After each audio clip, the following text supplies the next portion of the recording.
praise to our God. He is the Lord. Sa ngalan ng Ama, ng Anak, at ng Espiritu Santo, Amen. sumainyo ang Panginoon. At sumayo rin. Mga kapatid, sa araw na ito, ating pinagdiriwang ang banal na kapistahan ni St. John Paul II. Napakaganda minsan ng turo ni St. John Paul II para sa atin. Sabi niya, if we look only at ourselves, with our own limitations and sins, we quickly give way to sadness and discouragement. Bakit tayo nalulungkot, nalulumbay o nabibigatan? Dahil palagi tayong self-centered. Palagi natin tinitignan ang ating mga problema, ang ating mga pagkukulang.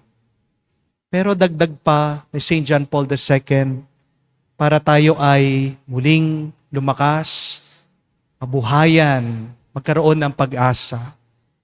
He reminded us that we must fix our eyes on the Lord. Then our hearts will be filled with hope. Our minds will be washed in the light of truth. Hindi papasok ang liwanag ng Diyos kung palagi kang nakatingin sa dilim ng kasalanan ng iyong mga pagkakamali. Magliliwanag, magiging malinaw sa iyo ang lahat kung palagi ka lang nakatingin sa Panginoon, sa Diyos ng liwanag. Sa napakaraming beses, aminin natin, hindi natin maiwan-iwan, tignan yung mga bagay na ayaw natin sa ating buhay.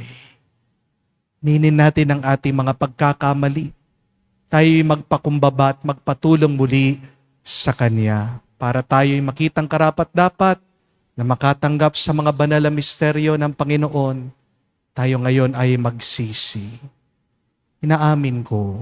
Sa makapangyarihang Diyos at sa inyo mga kapatid, na lubha akong nagkasala sa isip, sa salita, sa gawa at sa aking pagkukulang.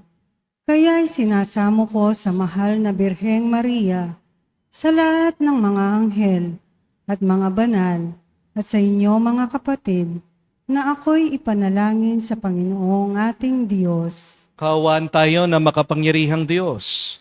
Patawarin tayo sa ating mga kasalanan. Patnubayan tayo sa buhay na walang hanggan. Amen. Panginoon, kaawaan mo kami. Panginoon, kaawaan mo kami. Kristo, kaawaan mo kami. Kristo, kaawaan mo kami. Panginoon, kaawaan mo kami. Panginoon, kaawaan mo kami. Manalangin tayo. Ama naming makapangyarihan, ginawa mong tagapangasiwa ng buong sambayanan, si St. John Paul II, na nagningning sa kagitingan at katotohanang inaaral. Pagkaloob mong kaming nagpaparangal sa magiting na tagapangasiwang ganito, ay magningning sa kabutihang ginawa namin sa kapwa-tao at magliwanag sa pag-ibig sa piling mo. Sa pamagitan ni Jesucristo kasama ng Espiritu Santo, magpa sa walang hanggan. Amen.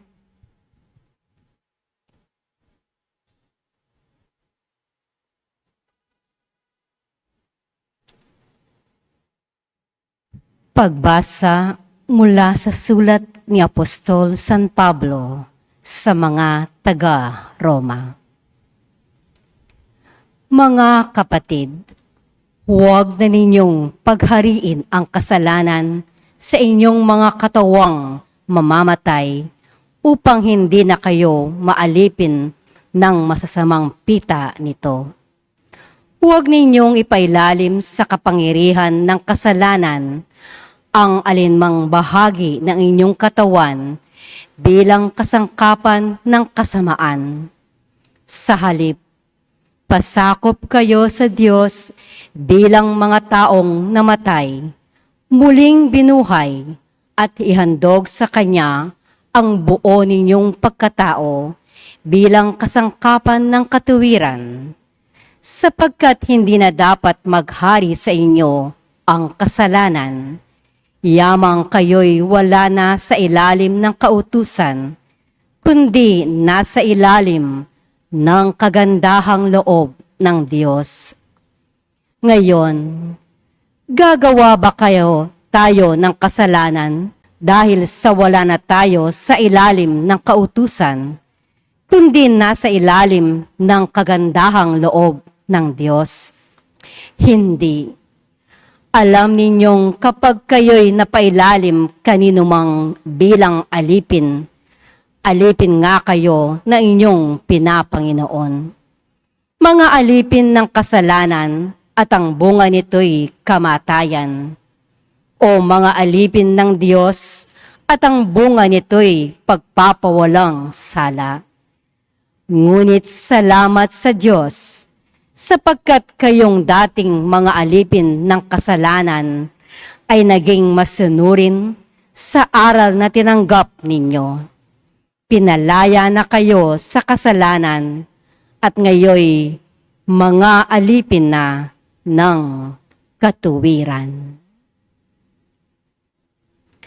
Ang salita ng Diyos. Salamat sa Diyos. Sa pangalan ng may kapal, tayo ay tinutulungan. Sa pangalan ng may kapal, tayo ay tinutulungan. Ano kaya't di pumanig sa atin ang Panginoon? O Israel, ano kaya ang sagot sa gayong tanong? Kung ang Panginoong Diyos sa amin ay di pumanig, noong kami salakayin ng kaaway na malupit, maaaring kami noon ay nilulun na ng buhay sa silakbo ng damdamin at matinding kagalitan. Sa pangalan ng may kapal, tayo ay tinutulungan. Maaaring kami nooy natangay na niyong agos na anod sa karagatat, tuloy-tuloy na nalunod. Sa lakas ng agos, nooy nalunod nga kaming lubos. Tayo ay magpasalamat, ang poon ay pupurihan, pagkat tayo'y iniligtas sa malupit na kaaway. Sa pangalan ng may kapal, tayo ay tinutulungan. Ang katulad nati, ibong sa bitag ay nakatakas, lubos tayong nakalaya na ang bitag ay mawasak. Tulong nating kailangan ay sa poon nagmumula, pagkat itong lupa't langit, tanging siya ang lumikha. Sa pangalan ng may kapal, tayo ay tinutulungan.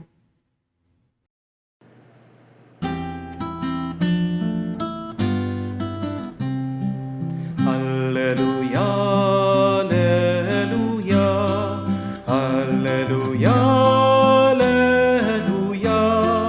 alleluia, alleluia, alleluia, alleluia, alleluia, alleluia, alleluia, alleluia. Tayo ay laging magtanod sapagkat di natin talos ang pagbabalik ni Jesus. Alleluia, alleluia. Sumainyo ang Panginoon. At sumayo rin. Ang mabuting balita ng Panginoon ayon kay San Lucas. Papuri sa iyo, Panginoon. Nung panong yun, sinabi ni Jesus sa kanyang mga alagad, "Tandaan ninyo ito, kung alam lamang ng puno ng sambayanan kung anong oras darating ang magnanakaw, hindi niya pababayaang pasukin ang kanyang bahay. Kayo may dapat humanda, sapagkat darating ang anak ng tao sa oras na hindi niyo inaasahan." Tinanong ni Pedro, "Panginoon, sinasabi po ba ninyo itong talimhaga para sa amin o para sa lahat?" Tumugon ang Panginoon, "Sino nga ang tapat at matalinong alipin? Hindi ba siya ang pamamahalain ng kanyang Panginoon sa sambayanang nito upang magbigay sa ibang mga alipin ng kanilang pagkain sa karampatang panahon? Mapalad ang aliping iyon kapag dinatnan siyang gumagawa ng gayon pagbalik ng kanyang Panginoon. Sinasabi ko sa inyo, pamamahalain siya ng kanyang Panginoon sa lahat ng ari-arian nito. Ngunit kung sabihin sa sarili ng aliping iyon, matatagalan pa bago magbalik ang aking Panginoon. At simulan niyang bubugbugin ang ibang aliping lalaki at babae. At kumain, uminom at maglasing, darating ang Panginoon ng aliping yaon sa araw na hindi niya inaasahan at sa oras na hindi niya alam. Buong higpit na paparusahan siya ng Panginoon at isasama sa mga di tapat. At ang aliping nakakaalam ng kalooban ng kanyang Panginoon, ngunit hindi naghanda ni sumunod sa kalooban nito ay tatanggap ng mabigat na parusa. Ngunit ang aliping hindi nakakaalam ng kalooban ng kanyang Panginoon at gumagawa ng mga bagay na nararapat niyang pagdusahan ay tatanggap na magaang parusa. Ang binigyan ng maraming bagay ay mahahanapan ng maraming bagay. At ang pinagkatiwalaan ng lalong maraming bagay ay pananagutin sa lalong maraming bagay. Mga kapatid, ang mabuting balita ng ating Panginoon. Pinupuri ka namin, Panginoong Jesucristo. Magandang araw po muli sa inyong lahat. Isa po sa mga pinakasikat na santo ng ating modernong panahon ay ang ating pinagdiriwang ngayon, si Saint John Paul II. Some people would describe Pope John Paul II as the Pope who waved with his heart. Ganda po, no? Siya daw po ay ang Santo Papa na kumakaway gamit ang kanyang puso. May isa pong kwento nung minsan na bumisita si Pope John Paul II sa atin dito sa Pilipinas noong 1995. Tinanong daw po siya kung bakit palagi siyang ngumingiti. Why was he always smiling? Ang sagot po niya ito, I always smile because I carry Christ in my heart. Wow, that's so beautiful. Kaya tandaan niyo po yon. Kung gusto niyo kayo din, palagi ngumiti. Carry Christ in your heart. Dalhin niyo sa puso niyo si Kristo. At siguradong magiging masaya kayo palagi. Amen? Magandang itanong po yan. Magandang pagmunihan. Ano ba ang dala ko ngayon sa aking puso? Baka dala mo takot, galit, inggit, o pagod. Kapatid, gayahin mo si St. John Paul II. Huwag mong iwan si Kristo sa buhay mo. Yan ang kasalanan minsan natin eh. Kasi ginagawa lang nating bisita ang ating Panginoon. Na dapat si Kristo palaging nananahan sa atin. Amen? Jesus should not only be your visitor, but Jesus should be part of your life. Amen? Kaya kung matatandaan niyo po, nung buhay pa si Pope John Paul II, kahit napagod siya, may sakit na po siya noon, may Alzheimer siya, kahit na nung tinamaan siya ng bala dahil ina-assassinate po siya, di ba? Pinapatay po siya. He was still smiling. Palaging nakangiti pa rin itong Santo Papa natin. Bakit? Because he believed, he loved, and he prayed to Jesus always. 3 things that we can learn from St. John Paul II so that we can live happily, healthy, and holy. First, we need a faith that trusts. Kailangan tayong magkaroon ng isang pananampalataya na nagtitiwala. Paulit-ulit pong turo at sinabi ni St. John Paul II nung buhay siya, do not be afraid. Open wide the doors for Christ. Mga kapatid, minsan, hindi naman yung wala tayong pananampalataya sa Diyos eh. Ang problema natin ay takot tayong manampalataya ng buong buo. Sinasabi natin, naniniwala tayo. Pero kapag meron ng pinapagawa ang Diyos sa atin, di tayo sumusunod. Yan ay palatandaan, hindi buo ang ating pananampalataya sa Kanya. We believe, but we still want to be in control. Di po ba? Parating sinasabi ng iba sa inyo,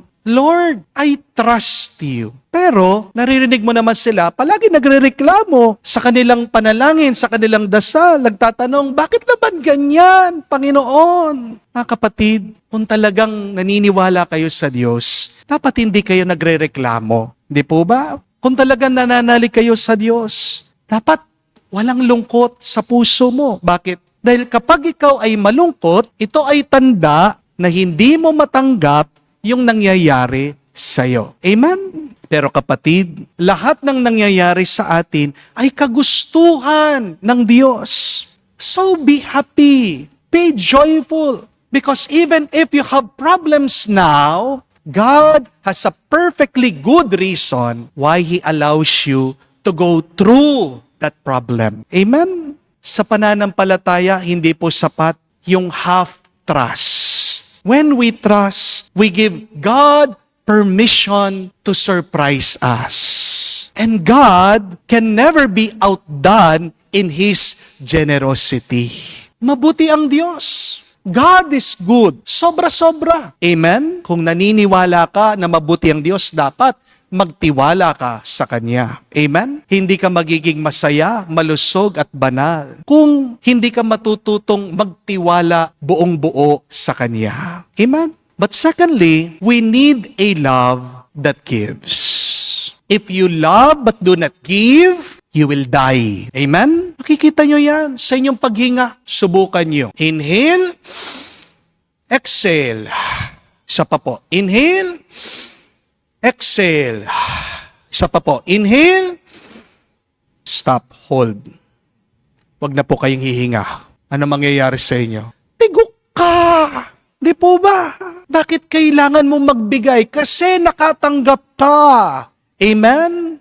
If you truly love, then you should give because you have received blessings and graces from the Lord. Magkaroon ka sana ng pagmamahal na nagbibigay. Sabi po ni St. John Paul II, the measure of your success is seen in the measure of your generosity. The more generous you are, the more successful you will be. Because the more that you give, the more you shall receive. Amen? Ang pagmamahal po kay St. John Paul II ay hindi lang feelings o nararamdaman lang. Kaya nga ang taong marunong magmahal, kahit na pagod, payapa yan. Bakit? Kasi kahit na siya'y nababawasan, alam niya, pupunuin siya ng Diyos. Baka kaya ikaw ay napapagod sa pagmamahal kasi gusto mo, kuha ka lang ng kuha. Hindi ka marunong magbigay. Di po ba? Because there is always joy in giving. Ang tunay na pagmamahal ay hindi lang po yung nagsasabing, I love you. Pero ang tunay na pag-ibig ay nagsasabing, I will serve you. At nakita po natin yan kay St. John Paul II. Kahit na matanda na siya noon, kahit na nanginginig siya, hindi po siya nag-retire. Naglingkod pa rin siya hanggang sa kamatayan. That is a love that gives. Third and last, we need a prayer that connects. Sabi po ni St. John Paul II, prayer can change your life. Pray, it will change your situation. If your situation is not changed while you're praying, what does that mean?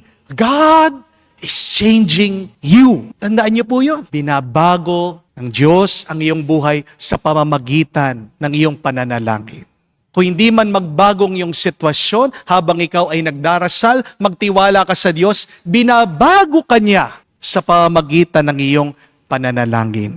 When you pray, you draw the power of God's mercy to you. Marami po kasi sa atin nagdarasal lang kapag may problema. Di po ba? Pero sabi po ni St. John Paul II, araw-araw dapat magdasal ka. Pero si St. John Paul II, araw-araw po nagdadasal siya. Kahit ang dami niyang trabaho, kahit naabala siya. Kagising pa lang po ni St. John Paul II noon, tatayo siya, pupunta po siya agad dun sa kanyang chapel, luluhod po siya. 1 oras po siyang nagdadasal. And his favorite prayer was the rosary.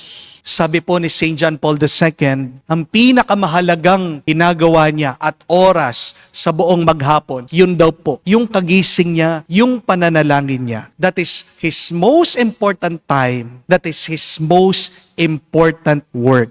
Dahil alam po niya that prayer is not just asking, it is connecting. And by connecting to God, he receives the power to do what must be done. Hindi mo magagawa yung dapat mong gawin kung wala kang kapangyarihan. Di po ba? At tayo ay lumalakas kapag tayo ay nakaugnay sa Diyos. Paano? Sa pamamagitan ng pananalangin. Ang dasal po ay hindi lang transaction. Hindi lang po paghingi. Pero ang dasal po ay isang relationship. Ang taong madalas na nakikipag-usap sa Diyos, unti-unti nagiging kamuka ng Diyos. Tandaan niyo po yan. Kaya nga yung mga totoong madasalin, kaya nga yung mga taong totoo na nilalapit nila ang kanilang puso at loob sa Diyos, ang nangyayari sa kanila, nagiging payapa sila, mas mapagbigay at mas mapagmahal. Amen? Remember that the more that you pray, the more that you become like God. It is good to ask, how is my prayer life? Kumusta na ang iyong pananalangin pagdarasa? Do you pray only because you have time? Pray because it is your most important task. By prayer, you are transforming your life to become divine. Mahirap maging banal, mahirap maging mabuti na hindi nakaugnay sa Diyos. Di po ba? Mahirap maging banal at maging mabuti kung hindi ka nananalangin. Magdasal ka para mapuno ka ng grasya. So don't forget, my dear friends, these three things that St. John Paul II has taught us in order for us to be happy, holy, and healthy. Sa panahon ng iyong takot, pagod at pagkalito, balikan mo ang tatlong turo ni St. John Paul II. First, faith. Huwag kang matakot. God is bigger than your fear. Pag natatakot ka, mas naniniwala ka dun sa masama kesa sa Diyos nating napakabuti. Di po ba? But second, love. Magmahal ka kahit na mahirap. Because God is love. And love always wins. Amen? And third, pray. Araw-araw, umugnay ka, kumonekta ka sa Diyos. God listens to us. Even if God is silent, when you pray, you become like God. When you pray, you receive His power. Si St. John Paul II po ay ang santo na tinuruan tayong ngumiti muli. Wala na po si St. John Paul II dito sa mundo. Siya po ay nasa langit na kasama ang mga anghel, ang mga ibang santo. Kaya naman, ari nawa, tayo mga nandito sa mundo, ang magpatuloy sa kanyang inumpisahan. Be that smile of God to other people. Ngumiti ka bilang tanda ng iyong tiwala sa Diyos. Ngumiti ka para mahawa mo naman ang iba sa tuwa at sa galak. Ngumiti ka, di mo alam baka makapag-inspire ka. Di po ba? Kung nahihirapan kang ngumiti at maging masaya, magpatulong po tayo kay St. John Paul II dito sa Banal na Misa. Manalangin tayo sa kanya at sabihin natin, St. John Paul II, panalangin mo kami, tulungan mo kami, gabayan mo kami, ngayon at magpakailanman. Amen. Tumayo po tayo, alay po natin sa Diyos ang ating mga dasal at panalangin at ating sabihin, Panginoon, dinggin mo kami. Panginoon, dinggin mo kami. Ang simbahan naway magpakita ng malalim na pananampalataya sa Diyos na nagpapatnubay sa pandaigdigang kaganapan. Manalangin tayo sa Panginoon. Panginoon, dinggin mo kami. Ang mga pinuno at manggagawa ng gobyerno naway maging tapat sa kanilang tungkulin at maging laging handang magbigay sulit ng kanilang gawain, hindi lamang sa tao, kundi lalo na sa Diyos. Manalangin tayo sa Panginoon. Panginoon, dinggin mo kami. Ang mga kabataan naway maging matiyaga sa gawain at pag-aaral at manatiling umaasa sa isang magandang kinabukasan. Manalangin tayo sa Panginoon. Panginoon, dinggin mo kami. Sa katahimikan po ng ating puso, sabihin natin, banggitin natin sa Diyos ang ating mga personal na pangangailangan. Panginoon, sa iyong karunungan, nalalaman mo ang oras sa tang-araw. Huwag mo nawang hayaan maging saradong aming mga puso sa iyong pagdating, sanhi ng aming pinagkakabalahan. Hinihiling namin ito sa pamagitan ni Kristo, aming Panginoon. Amen.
Manalangin kayo mga kapatid, para ng ating mga paghahain ay kalugdan ng Diyos, amang makapangyarihan. Tanggapin nawa ng Panginoon itong paghahain sa iyong mga kamay, sa kapurihan niya at karangalan, sa ating kapakinabangan at sa buong sambayanan niyang banal.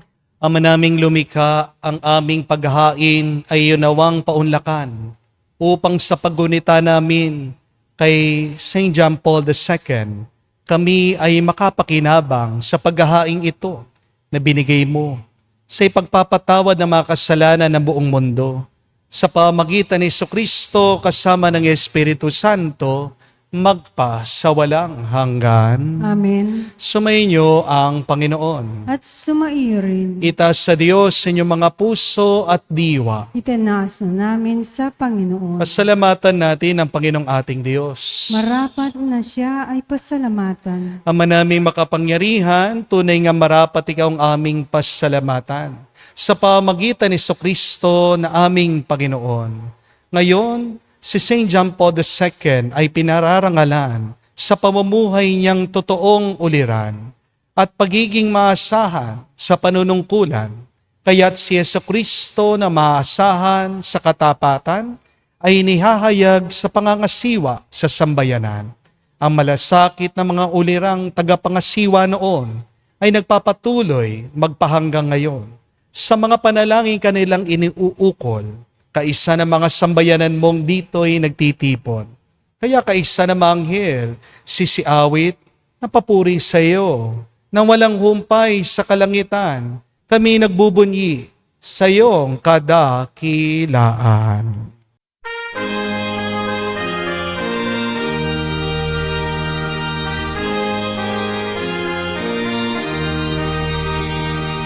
Santo, Santo, Santo, Panginoong Diyos ng mga hukbo. Napupuno ang langit at lupa ng kadakilaan mo. Hosana sa kaitaasan, pinagpalang na paninito sa ngalan ng Panginoon.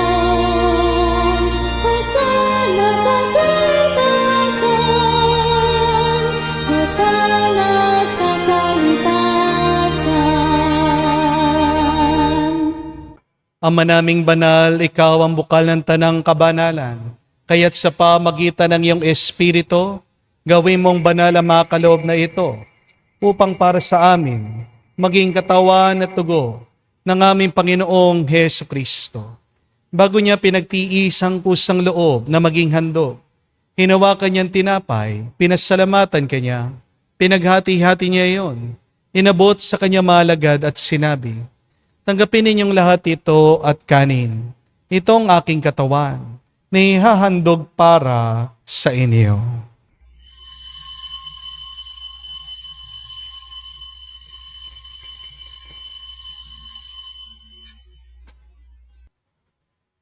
Gayon din naman, nung matapos ang hapunan, hinawakan niyang kalis, muli kanyang pinasalamatan.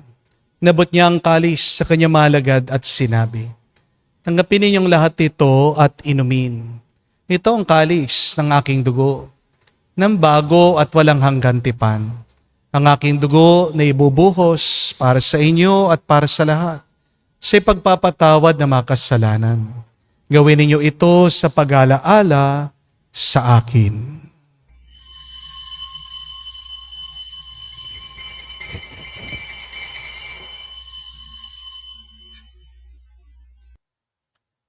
Ang misteryo ng pananampalataya.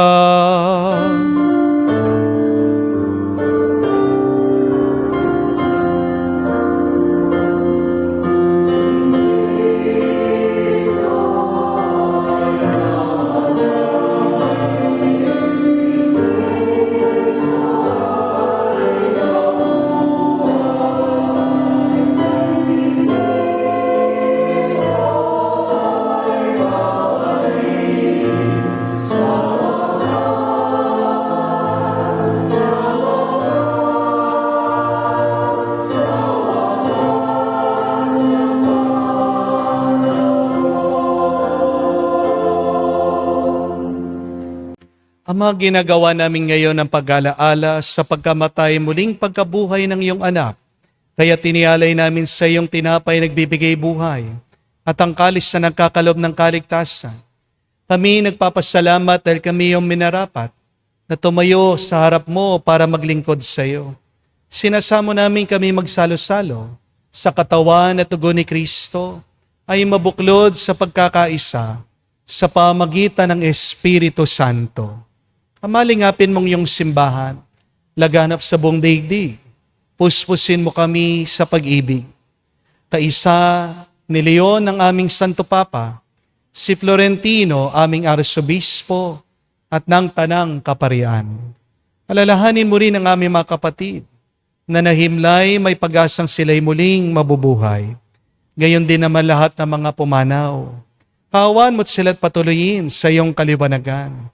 Kawan mo't pagindapatin kaming lahat, makasalo sa iyong buhay na walang wakas. Kaisa na mahal na Birhen Maria, Ina ng Diyos. Kaisa ni San Jose, ang kanyang maluwalhating esposo.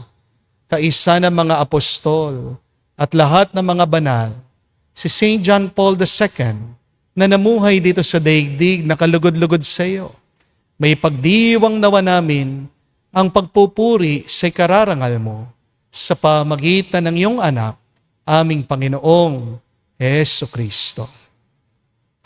Sa pamamagitan ni Kristo, kasama niya at sa Kanya, ang lahat ng parangal at papuri ay sa iyo, Diyos Ama, makapangyarihan, kasama na Espiritu Santo, magpasawalang hanggan.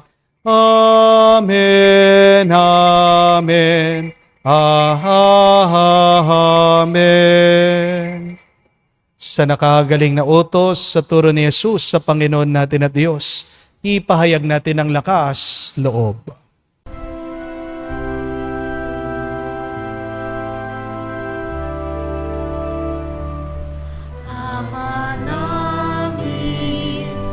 Sumasalangit ka, sambahin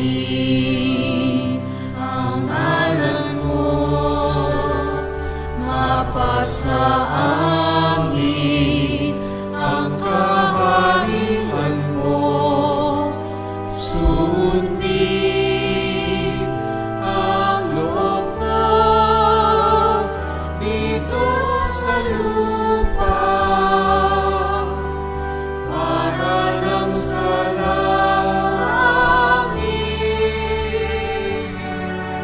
Bigyan mo kami ngayon ng aming kakanin sa araw-araw at patawarin mo kami sa aming mga sala para ng pagpapatawad namin sa nagkakasala sa amin. At huwag mo kami ipahintulot sa tukso at iadya mo kami sa lahat ng masama. Hiniling namin kami adya sa lahat na masama, pagkalooban ng kapayapaan araw-araw, ligtas sa kasalanan, ilayo sa lahat ng kapahamakan, samantalang aming pinanabikan ang dakilang araw ng pagpapahayag ng tagapagligtas naming si Jesucristo. Sapagkat iyo ang kaharian at ang kapangyarihan at ang kapurihan magpakailanman. Amen. Panginoong Jesucristo, sinabi mo sa mga apostol, kapayapaan ang iniiwan ko sa inyo, ang aking kapayapaan binibigay ko sa inyo. Tungayan mo ang aming pananampalataya at huwag ang aming pagkakasala.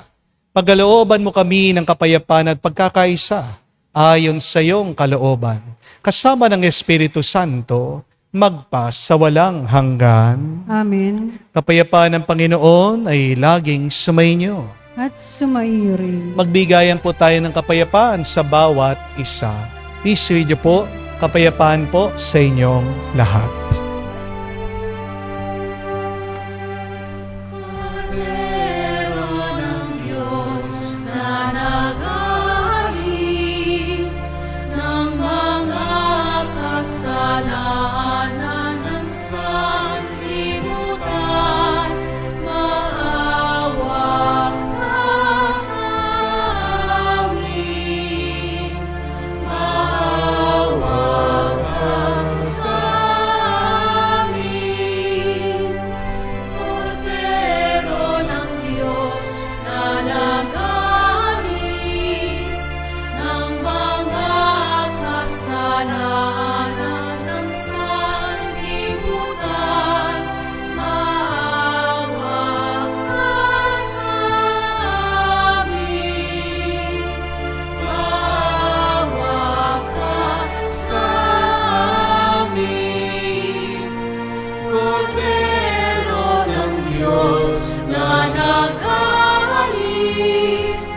ng mga kasalanan ng sanlibutan, ipagkaloob mo sa amin ang kapayapaan.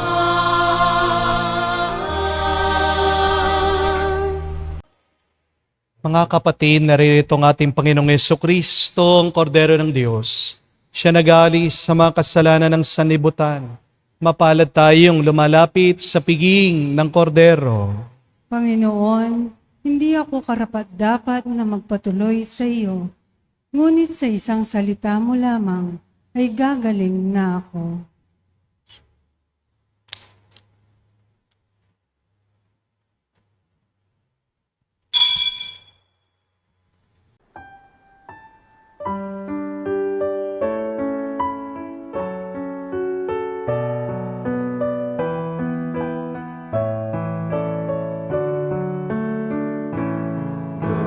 Bread by your hands was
Manalangin tayo.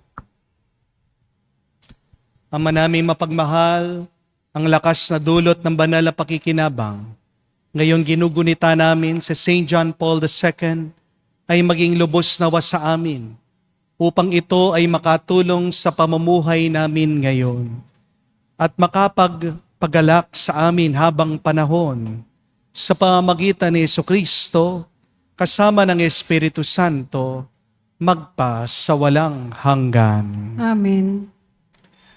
Mga kapatid, hindi man tayo pwedeng maging Santo Papa. Not all of us can become a Pope, just like Pope John Paul II. But all of us can become holy like Him. Paano tayo magiging banal, masaya at malusog? Una, may you have a faith that trusts. But secondly, may you have a love that gives. And third, may you always pray, connecting to God. Tandaan din po natin kamuka ni St. John Paul II. Pwede tayong ngumiti sa gitna ng ating mga pagod, ng ating mga paghihirap, ng ating mga problema. Paano? Kapag nananahan at nananatili si Kristo sa ating mga puso. Kaya nga po para sa ating assignment ngayong araw, please keep on smiling.